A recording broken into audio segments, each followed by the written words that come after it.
Dear students, ನಾನು ಹೇಳೋದಿಲ್ಲ, ಶಿಸ್ತಿನಿಂದ ಇದ್ದವರಿಗೆ ಗೆಲುವು ಸುಲಭ.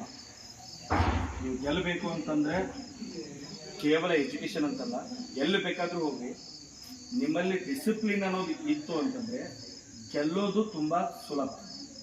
ಯಾಕೆ ಕೆಲವೊಬ್ರು ಗೆಲ್ಲಲ್ಲ ಅಂತಂದರೆ ಅವರಲ್ಲಿ ಶಿಸ್ತು ಕಡಿಮೆ ಇರುತ್ತೆ. ಈಗ ನಾನು ಕೂಡ ಕೆಲವೊಂದು ವಿಚಾರದಲ್ಲಿ ಕೆಲವೊಂದು ಎಕ್ಸಾಮ್ನಲ್ಲಿ ನಾನು ಗೆದ್ದಿಲ್ಲ. ಕಾರಣ ನನ್ನಲ್ಲೂ ಶಿಸ್ತು ಕಡಿಮೆ ಇತ್ತು, ಕಂಟಿನ್ಯೂಯಸ್ ಸ್ಟಡಿ ಮಾಡ್ತಿರ್ಲಿಲ್ಲ. ಹಿಂಗೆ ಪ್ರತಿಯೊಬ್ಬರು ಸೋಲಿಗೂ ಕಾರಣ ಏನಂತಂದರೆ ಡಿಸಿಪ್ಲಿನ್ ಅನ್ನೋಂಥದ್ದೇ ಮ್ಯಾಟ್ರ್ ಆಗ್ತದೆ. ಡಿಸಿಪ್ಲಿನ್ ಇತ್ತು ಅಂತಂದರೆ ಗೆಲ್ತಾರೆ, ಡಿಸಿಪ್ಲಿನ್ ಇಲ್ಲ ಅಂತಂದರೆ ಗೆಲ್ಲಲ್ಲ. ಈಗ ನೀವೇನು ಓದ್ತಾ ಇದ್ದೀರಿ, ನಿಮ್ಮಲ್ಲಿ ಕೂಡ ನಿರಂತರ ಈ ಡಿಸಿಪ್ಲಿನ್ ಅನ್ನೋದು ಕಾಪಾಡ್ಕೊಂಡು ಹೋದ್ರಿ ಅಂತಂದರೆ ಪಕ್ಕ ಗೆಲ್ತೀವಿ.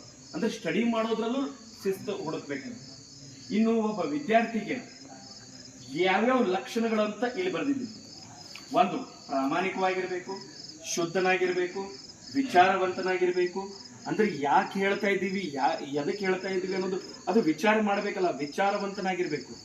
ಆಮೇಲೆ ಪ್ರಯತ್ನವಾದಿಗಳಾಗಿರ್ಬೇಕು, ಸೋತರೂ ಮತ್ತೆ ಪ್ರಯತ್ನ ಮಾಡೋದು, ಮತ್ತೆ ಪ್ರಯತ್ನ, ಈ ರೀತಿ ಪ್ರಯತ್ನ, ಟ್ರೈ ಅಗೇನ್ ಅಂಡ್ ಅಗೇನ್ ಅಂತಂದಾಗ ಅದು ನಿಮ್ಗೆ 100% ಗೆಲುವು ಸಿಕ್ಕೈತೆ.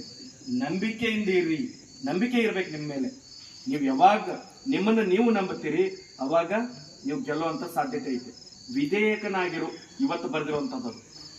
ಅಂದ್ರೆ ಒಬಿಡಿಯಂಟ್ ಆಗಿರ್ಬೇಕು. ಟೀಚರ್ಸ್ ಮುಂದೆ ನೀವು ಎಷ್ಟು ಒಬಿಡಿಯಂಟ್ ಆಗಿರ್ತೀರಿ ಅಷ್ಟು ನಿಮಗೆ ಒಳ್ಳೇದು.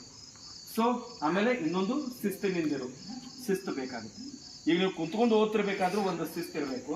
ಆಮೇಲೆ ವಿಚಾರಗಳಲ್ಲೂ ಕೂಡ ನಿಮ್ಮಲ್ಲಿ ಶಿಸ್ತು ಬರಬೇಕಾಗುತ್ತೆ. ಇದು ಎಲ್ಲ ಲಕ್ಷಣಗಳು ನಿಮ್ಮಲ್ಲಿ ಇತ್ತು ಅಂತಂದ್ರೆ 100% ನೀವು ಗೆಲ್ತೀವಿ. ಮತ್ತೆ ನಿರಂತರ ಅಂತ ಮೊನ್ನೆ ಬಂದಿದೆ, ನಿರಂತರತೆ, ಕಂಟಿನ್ಯೂಸ್ ಆಗಿ ಸ್ಟಡಿ ಇರಬೇಕು. ಸೊ ಗೆಲ್ತಿರೋ ಆಟೋಮೆಟಿಕ್ ಆಗಿ ಗೆಲ್ತೀವಿ. ಇವೆಲ್ಲ ನಾವು ಸ್ಲೋ ಲರ್ನರ್ಸ್ಗಳು ಗೆದ್ದಿದ್ದ ಉದಾಹರಣೆ ತುಂಬ ಅದಾವ.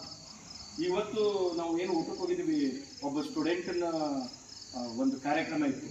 ಅಲ್ಲೆಲ್ಲ ಹಳೆ ವಿದ್ಯಾರ್ಥಿಗಳು KEB ಒಳಗೆ ವರ್ಕ್ ಮಾಡತ್ತರು, KSRTC ಒಳಗೆ ವರ್ಕ್ ಮಾಡತ್ತರು. ಅವರೆಲ್ಲ ಗೌರ್ಮೆಂಟ್ ಜಾಬ್ ತಗೊಳಕ್ಕೆ ಇಲ್ಲಿ ಏನು ಸ್ಕೂಲ್ನಲ್ಲಿ ಕೆಲವೊಂದು ಶಿಸ್ತುಗಳಿತ್ತು ಅದನ್ನು ಪಾಲಿಸಿದಕ್ಕೆ. ವಸತಿ ಶಾಲೆ ನಿಮಗೆ ಸಾಕಷ್ಟು ಡಿಸಿಪ್ಲಿನ್ ಕೊಟ್ಟಿರ್ತಿತ್ತು.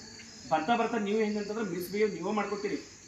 ಈಗ ಹೇರ್ ಸ್ಟೈಲ್ ಕೂಡ ಒಂದು ಡಿಸಿಪ್ಲಿನೇ ಆಯ್ತು. ನನಗೆ ಸ್ಟೈಲ್ ಬೇಕು ಅಂತಂದ್ರೆ ಅದು ಇನ್ಡಿಸಿಪ್ಲಿನ್. ನಿಂತ್ಕೊಳ್ಳೋ ರೀತಿ ಕೂಡ ಒಂದು ಡಿಸಿಪ್ಲಿನ್.